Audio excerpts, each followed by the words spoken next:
folks, welcome to Legacy IS Academy. In this video, we will be discussing a current affair topic presented to you by your faculty Sushma KP. So, what is the topic that we will be looking into today? Why Pakistan failed to benefit from your China Pakistan economic corridor? What has happened? See, first and foremost, it's a very rare acknowledgement for something like this to happen, wherein Pakistan's planning minister, okay, he's a senior minister, Ahsan Iqbal, okay, he has admitted that the country has failed to gain from the China Pakistan economic corridor. And he has stated the reason is because the political controversies were created by the previous government, so much so that it scared the Chinese investors away. Understanding? Now, such a kind of statement, especially from a senior minister, is usually unusual. It tells that further the minister goes on to elaborate that Pakistan failed to catch the opportunity, or it dropped the catch what was to be getting from your CPC, China Pakistan economic corridor. Okay, so largely each government that comes in keeps blaming the previous government. Understanding? So what is this CPEC? See, your China Pakistan Economic Corridor is a flagship program which is a part of China's ambitious Belt and Road Initiative. Okay, the amount of investment here involved is more of 60 billion. Understanding? Where it was going to link, that is the process of your CPEC is linkage between your Xinjiang province to the Gwadar port in your Balochistan. Understanding? So, interlinking of your China's Xinjiang to your Gwadar port of Pakistan in Balochistan. In order to do this, what were the key components? If you see, it was building of roads, railways, energy products, bringing up special economic zones, and even industrial corridors. Now, in this, the Pakistan's minister has admitted that the China Pakistan economic corridor targets are very much unmet. And also, even though the Chinese support has been largely very beneficial, but it has not been able to be enough, is because of your previous government's mistakes on scandalizing the investments made by these Chinese investors, so much so that it drove them away. What happened? Because of huge amount of political disturbances and also the trust damage, the Chinese companies or investors exited. Now, if you see, why is he telling that CPEC was not yet the beneficial factor that they thought? It's been happening since very long. They've told the last productive meeting that it had has ceased at 2017 itself. From 2018, there was a significant slowing down of projects, and also, if you see, from the past consecutive years, short termly Pakistan benefited from your CPEC, but on a long term, it could not gain much. Why? We will see that ahead. But before that, we have a small announcement from Legacy IS Academy. If you're someone who wants to kickstart your UPSC civil service journey, then look no further. You have found the right spot with Legacy IS Academy, wherein we maintain our batch size at strictly 40 members per batch. Why? So as to provide individualized and personalized training.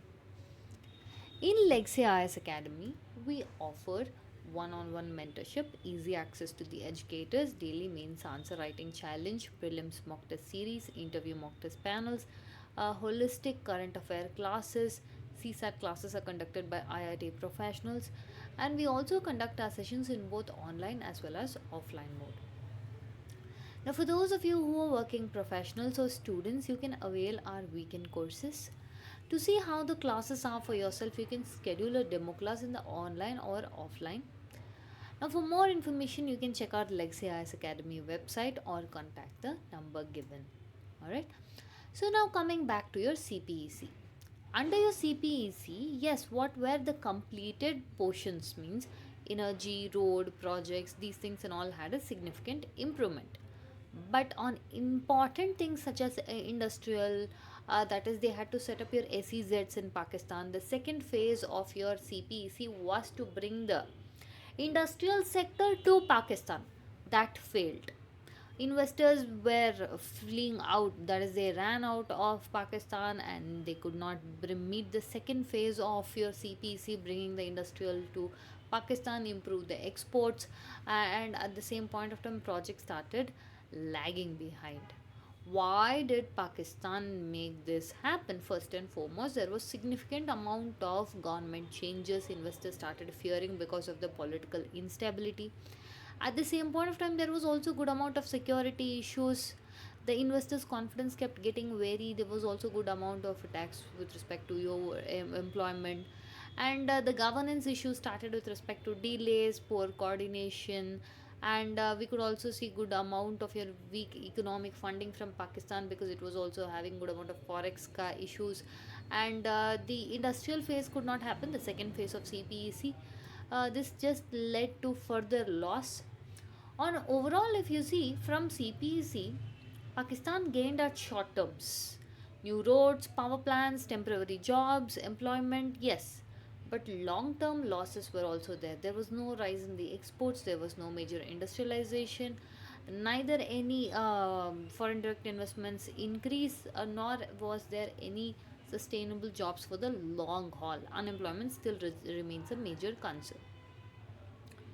So, what is China's view on this? See, what China expected was stability, fast execution, but what it was met with from Pakistan was slow approvals, poor security.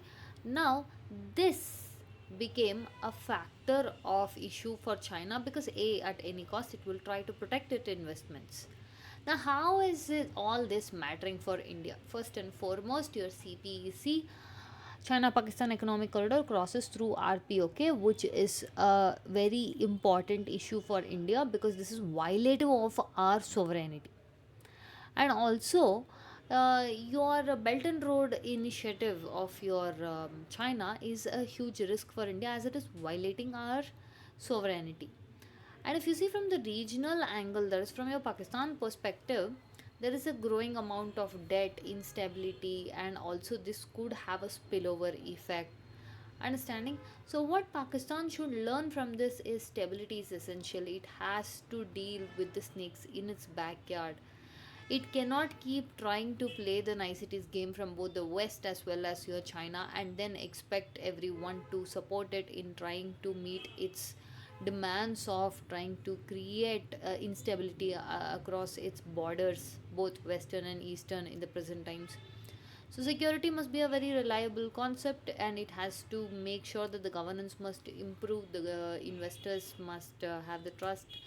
If all this has to happen, China and your Pakistan ka joint initiative of your CPEC should be met. Means, first and foremost, your Pakistan has to make sure the regional stability will be there, because if regional stability is there in Pakistan, then to a large extent it will bring peace to the region. Because of too much of terrorism involved, it just affects the stability of the entire South Asian region.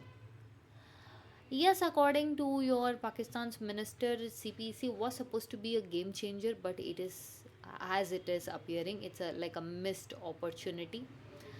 And there are also good amount of structural failures on Pakistan's side. For India, the growing China Pakistan dynamic and your Belt and Road initiatives also affect India's sovereignty, and unless and until they answer for this, India is not going to take an active stance on this. All right, with this we come to the end of the content. If you like our content, subscribe to our channel, hit the like button and share it along with your friends. Thank you.